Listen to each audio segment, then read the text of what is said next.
In college, I was trying to major in international business and become a super powerful business person and be rich.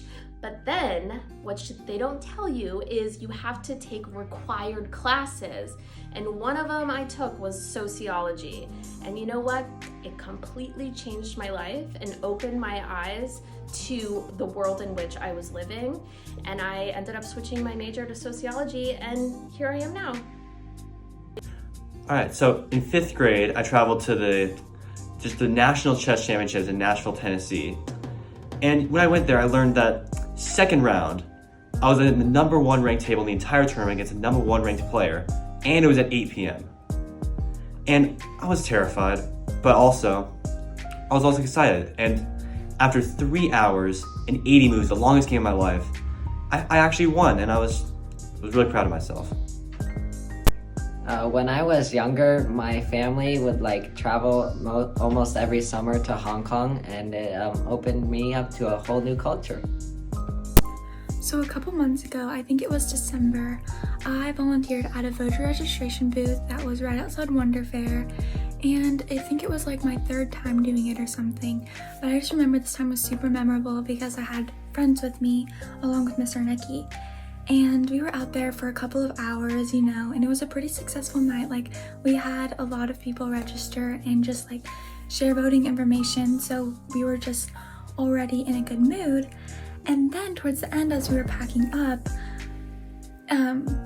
Wonder Fair is right next to Papakina's, so somebody saw the work that we were doing and decided that they would buy us a bowl cheese pizza and just give it to us anonymously, and we never found out who it was, but it was kind of just a random act of kindness that felt really good, because not only did we feel good after having that contributing to something that we thought was an important cause, that we think is an important cause, but also somebody else acknowledged it, so we went home very happy that night. I remember I was in 4th or 5th grade, and at the time I was really into medicine, so I was looking through some of my dad's old medical textbooks, and I came across this page, and it showed the neck bones and how the spinal cord passed through them almost perfectly, and I was just amazed at how intricate the human body was, and it really made me more fascinated with medicine than I already was. So yeah. When I was younger, I would go out to my aunt and uncle's farm every once in a while, and at night we would sit out on the front porch, and they would show me this blinking light that was going across the sky, and they would tell me that was Sputnik, that was that Russian satellite. And it made me really interested in how we put things out there and whether there really are things out there that we don't know about yet. So back in 9th grade, I really enjoyed digging into primary sources for National History Day to research the forgotten history of Reno, Kansas. And it was really incredible to be able to discover history for myself and to find a way to make it come alive.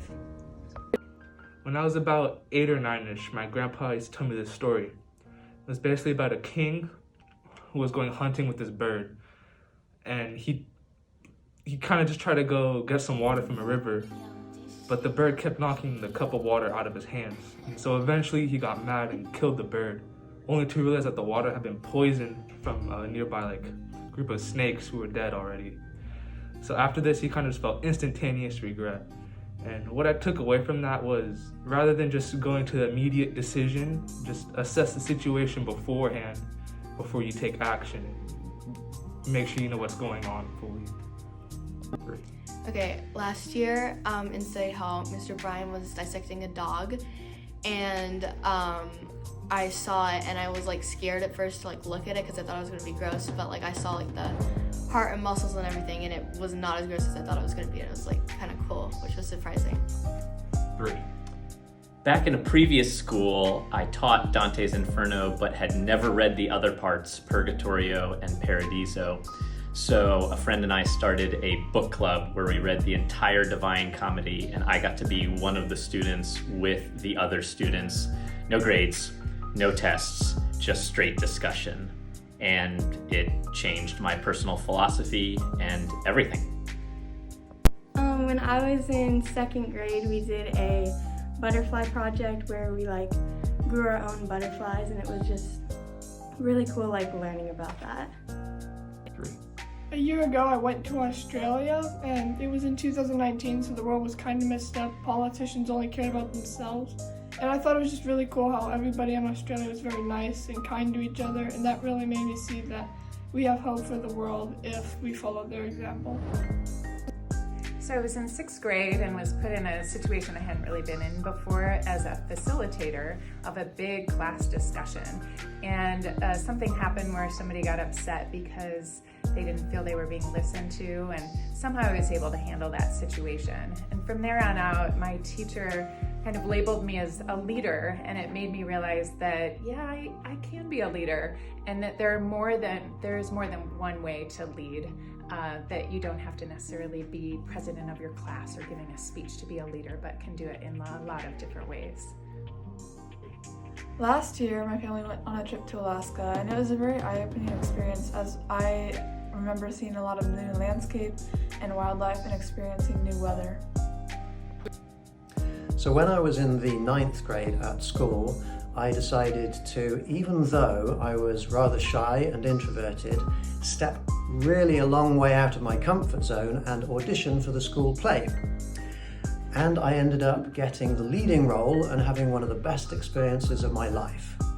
So I learnt then the value of never walking away from a challenge, stepping out of my comfort zone, and really trying the hardest I can with everything that I do. A couple years ago, we took a trip to Louisville, Kentucky, where we visited a baseball bat, where they made them. And I have never liked baseball.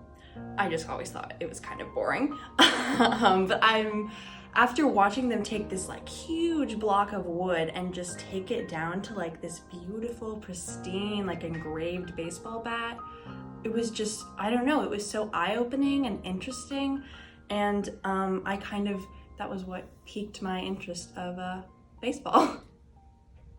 So at last year's science fair, I saw a Tesla coil play Michael Jackson songs and Imagine Dragons songs, and it was really cool.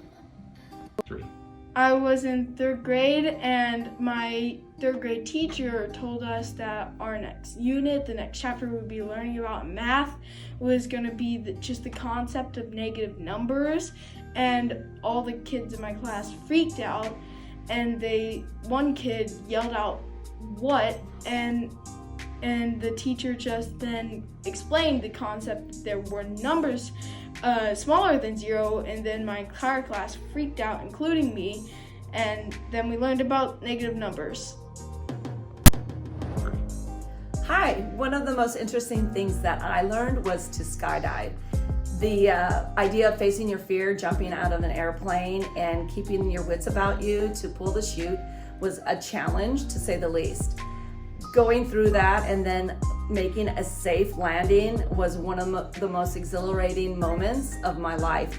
The sense of surviving that, but also doing it safely, was such a confidence builder, and I would recommend that to anybody. It makes you wonder why you're ever nervous about anything when you can accomplish that.